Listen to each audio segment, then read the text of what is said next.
Baiklah, perkenalkan nama saya Marciana Michelle Supit dengan NIM 240611202014. Pada saat ini saya akan membahas tentang tugas UAS dengan judul teks ulasan buku. Yang pertama, saya mengambil judul buku utama Good to Great, Why Some Companies Make the Leap and Others Don't.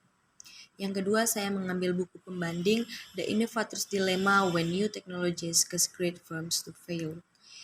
Ada beberapa struktur teks ulasan. Yang pertama ada identitas buku, yang kedua orientasi, yang ketiga tafsiran buku, yang keempat evaluasi, kelima rangkuman, dan yang terakhir adalah foto buku. Yang pertama, judul buku utama memiliki identitas buku dengan judul Good to Great, Why Some Companies Make the Leap and Others Don't dengan nama penulis Jim Collins, tahun terbit 2001 dengan penerbit Harper Business, tempat terbit New York, memiliki ISBN 978-00666-20992. Saya juga mengambil buku pembanding dengan judul The Innovator's Dilemma When New Technologies Cause Great Firms to Fail dengan nama penulis Clayton M. Christensen, tahun terbit 1997 dengan penerbit Harvard Business Review Press dengan tempat terbit Boston, memiliki ISBN 978-0875-845852. Yang pertama, ada struktur lainnya yaitu orientasi, tafsiran isi, evaluasi, dan yang terakhir rangkuman. Yang pertama kita akan masuk di orientasi. Orientasinya identitas buku. Buku utama memiliki judul Good to Great, Why Some Companies Make the Leap and Others Don't dengan penulis Jim Collins yang seperti yang sudah saya jelaskan tadi, tahun terbit 2001, jumlah halaman 320 halaman. Memiliki tafsiran isi beberapa, yaitu latar belakang, konsep utama, dan metodologi penelitian. Pertama, latar belakang penulisan. Buku ini ditulis berdasarkan pertanyaan utama, apa yang membuat perusahaan biasa dapat berubah menjadi luar biasa sementara yang lain tidak? Memiliki konsep utama level 5 leadership, first who then what, decade who concept, dan yang terakhir adalah metodologi penelitian. Collins menggunakan data kuantitatif dan kualitatif untuk membandingkan perusahaan-perusahaan yang berhasil melompat ke status hebat dengan perusahaan lain yang stagnan.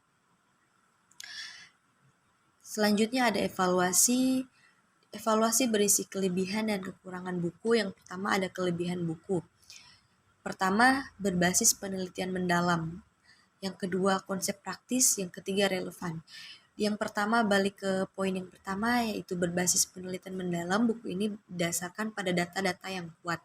Yang kedua, konsep praktis. Ide-ide seperti level 5 leadership dan Hedgehog konsep mudah dipahami dan dapat diterapkan dalam berbagai konteks bisnis. Yang ketiga, relevan untuk jangka panjang.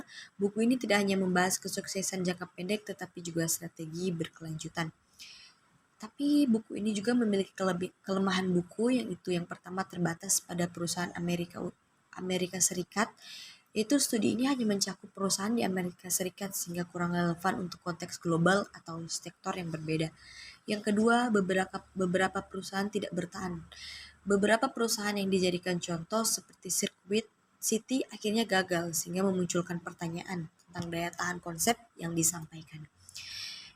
Yang selanjutnya ada evaluasi tentang buku pembanding dengan judul The Innovator's Dilemma When New Technologies Cause Great Firms to Fail, yaitu kelebihannya ada konsep disruptive innovation, memperkenalkan gagasan revolusioner tentang bagaimana teknologi baru sering menggantikan teknologi yang lama. Yaitu yang poin yang selanjutnya adalah studi kasus yang kuat. Buku ini menggunakan contoh nyata seperti industri disk drive untuk menjelaskan mengapa perusahaan besar sering gagal merespon inovasi disruptif. Yang selanjutnya adalah panduan praktis untuk perusahaan, dan yang terakhir sangat relevan di era teknologi. Namun buku ini juga tetap memiliki kelemahan, yaitu pendekatan yang terlalu teknis. Fokus pada sektor teknologi mungkin sulit dipahami oleh pembaca dari sektor non-teknologi.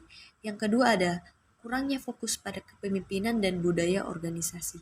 Buku ini lebih menekankan strategi inovasi dan kurang membahas faktor budaya atau kepemimpinan. Yaitu yang terakhir juga ada contoh yang mulai kadaluarsa. Beberapa studi kasus tidak lagi relevan bagi industri modern, seperti fokus pada teknologi yang lama. Kesimpulannya, buku ini adalah panduan penting bagi siapapun yang ingin memahami bagaimana perusahaan dapat bertransformasi menjadi hebat. Dengan konsep yang berbasis data dan aplikatif, Good to Great memberikan wawasan mendalam tentang kepemimpinan, strategi, dan budaya organisasi yang sukses.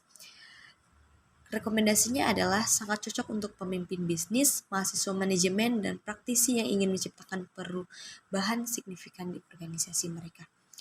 Evaluasinya adalah kedua buku ini saling melengkapi.